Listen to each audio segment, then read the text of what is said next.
Hi, Vapor Jim here. Want to do a real quick review for READYxWICK on a hexohm build uh, using QuadDonuts. That's right, I said donuts, not coils. These are vaping donuts. They've been around for a while. And these are basically for people who don't want to build their own coils, but they do want to use rebuildable dripping atomizers and things of that nature. So, interestingly enough, it's exactly what it says it is. It's a tiny little ceramic donut, almost like a washer. Has it's real thin. It's got two leads coming off the back of it that have little rubber sleeves over there to protect the wires until you get ready to use them.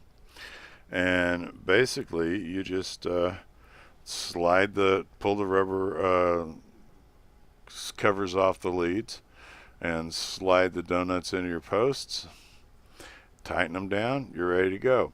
Now, I've seen a lot of people do builds with these things, and what they typically do is they run the READYxWICK through the hole in the center of the donut, and the entire disc of the ceramic heats up rather slowly, I might add, especially if you're using something like a mech mod like this brass Chi-U. Even with a freshly charged battery, it takes a while for these things to heat up. But so that's one disadvantage to using the discs. But with READYxWICK now, when people that do a cotton build just kind of bury the whole thing in as much cotton as possible, and again, it kind of restricts the airflow.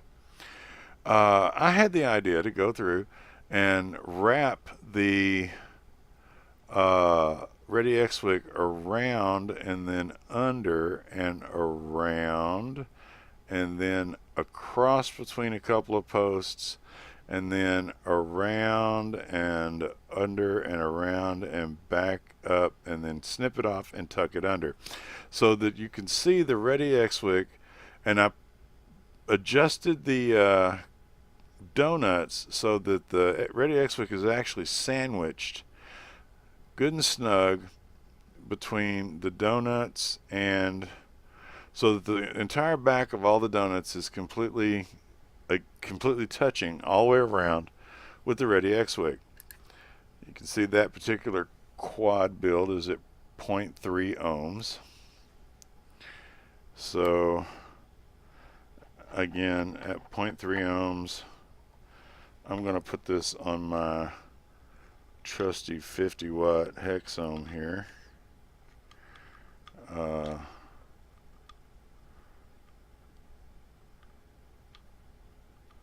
Yeah, they don't recommend that you go below 0.5, but I was pretty careful to make sure that I set it at about 3.6 volts, which is 43.2 watts, and it's a 50 watt device, so that should be okay.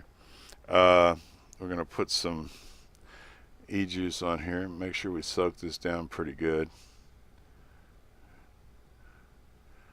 There we go. Kind of get it on the let it get all around the. Now you're going to be real careful when you're doing this and it's hot, because it's slow to heat up, but once it gets hot, baby, it stays hot for a long time.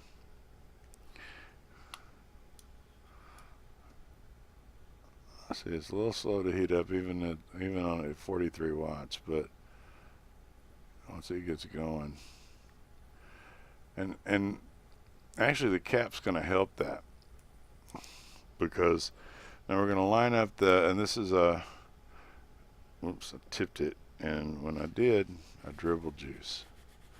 You don't want to touch that juice with your bare fingers, trust me, it will.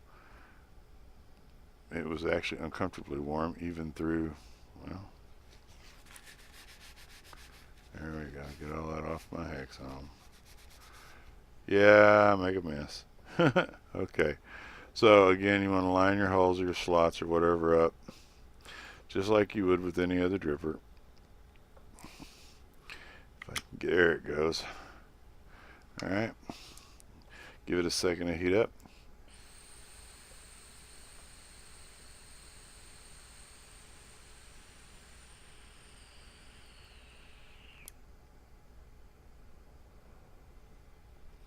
Good vape.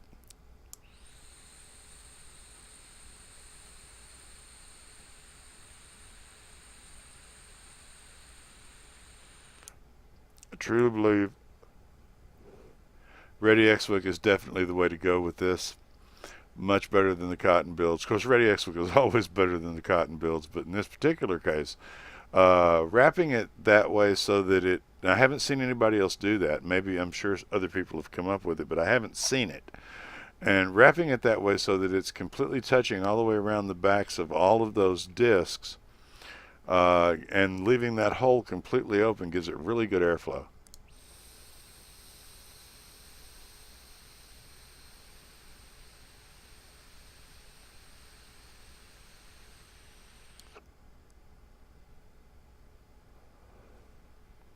Nice vapor.